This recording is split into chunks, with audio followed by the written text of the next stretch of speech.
Salut à tous, bienvenue dans cette nouvelle vidéo. On va évoquer les dernières informations très chaudes concernant le Paris Saint-Germain après le départ de Sergio Ramos, de Lionel Messi, de Mauro Icardi.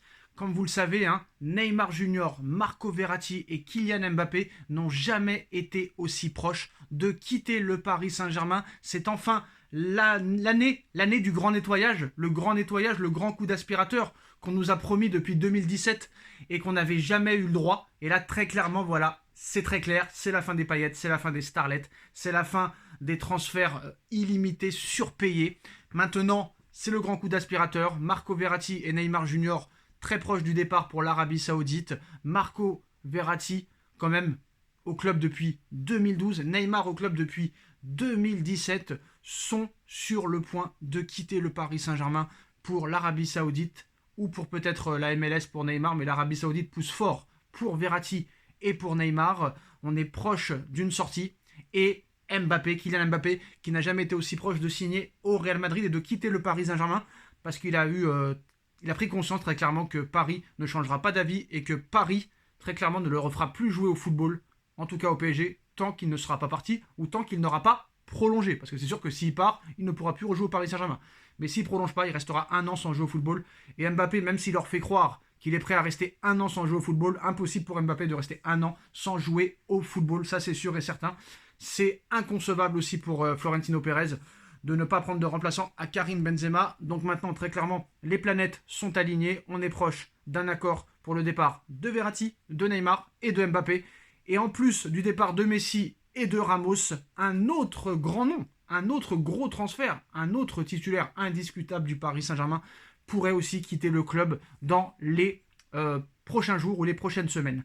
Il y a 2 ans, le Paris Saint-Germain misait 70 millions d'euros sur un latéral droit. Sous contrat avec le Paris Saint-Germain jusqu'en juin 2026, Achraf Hakimi pourrait avoir aussi des offres d'ici la fin du mercato, un départ auquel ne s'opposera pas l'état-major parisien, à condition de récupérer la somme investie il y a 2 ans au minimum. Alors il y a 2 ans, le PSG misait 70 millions d'euros sur Achraf Hakimi, recruté en provenance de l'Inter de Milan. À l'époque, le club parisien s'offrait l'un des meilleurs joueurs du monde au poste de latéral droit. Malheureusement pour le Paris Saint-Germain, l'international marocain n'a jamais retrouvé son meilleur niveau au PSG, à l'instar de trop de joueurs qui signent au Paris Saint-Germain, qui n'arrivent pas à avoir le même niveau que dans leur club précédent.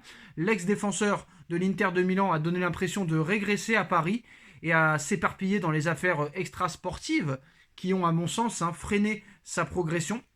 Alors le PSG va recevoir, ou a déjà peut-être reçu, une offre d'Arabie Saoudite pour Achraf Hakimi. Pour le moment, on n'a pas réellement le nom du club, ce sera soit Al-Hilal, Al-Nasser ou Al-Khali.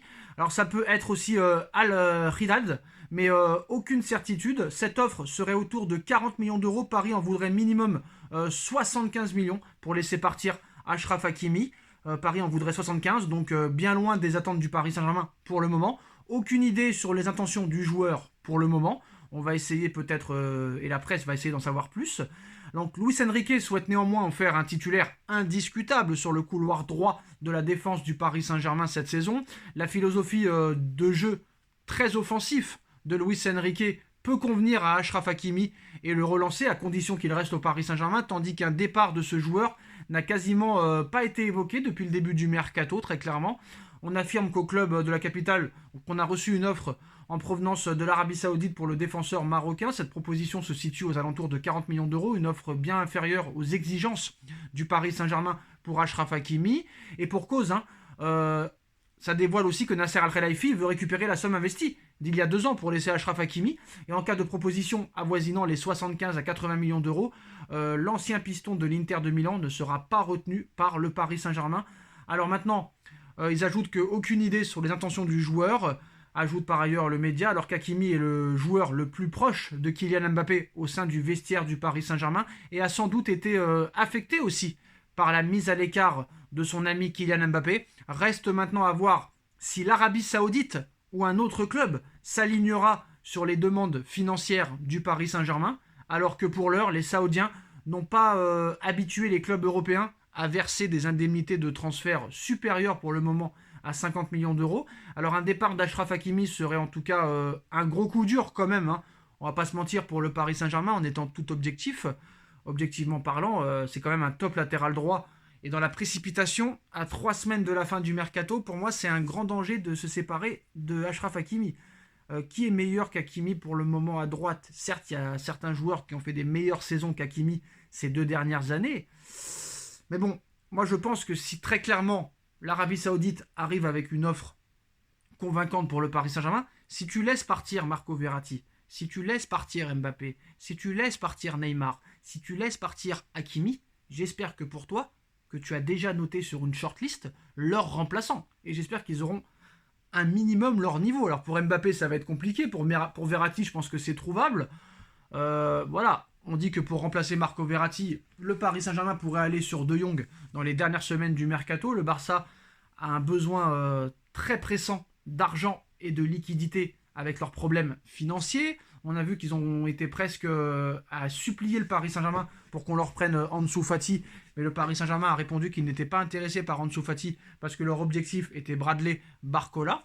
Donc très clairement, il y a peut-être une chose à faire aussi avec Nicolo Barella de l'Inter de Milan. Nicolo Barella, c'est un petit peu le même profil que Marco Verratti, peut-être en meilleur à l'heure où on parle, avec une finale de Ligue des Champions l'année dernière. Donc je pense très clairement que Nicolo Barella à la place de Marco Verratti, ce serait vraiment une aubaine, très clairement. Après, pour remplacer Neymar, tu as des très très bons joueurs. Et pour remplacer Hakimi, là par contre, c'est beaucoup plus compliqué. Et là, très clairement, il va falloir se lever tôt pour essayer de trouver quelque chose. On sait que le PSG a toujours été intéressé par Cancelo, mais bon, très clairement, ça risque d'être compliqué aussi. Donc voilà, je pense qu'il peut se passer beaucoup de choses.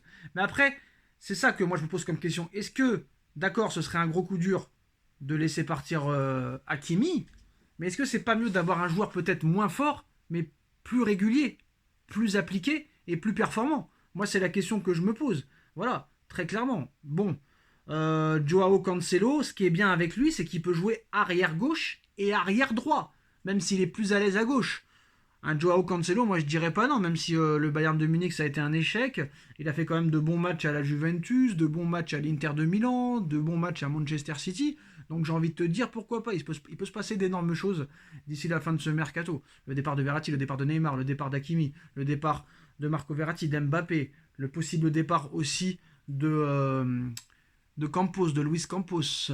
Et petite info comme ça, on n'a pas remarqué que le directeur sportif, plutôt le conseiller sportif et l'entraîneur avaient le même prénom.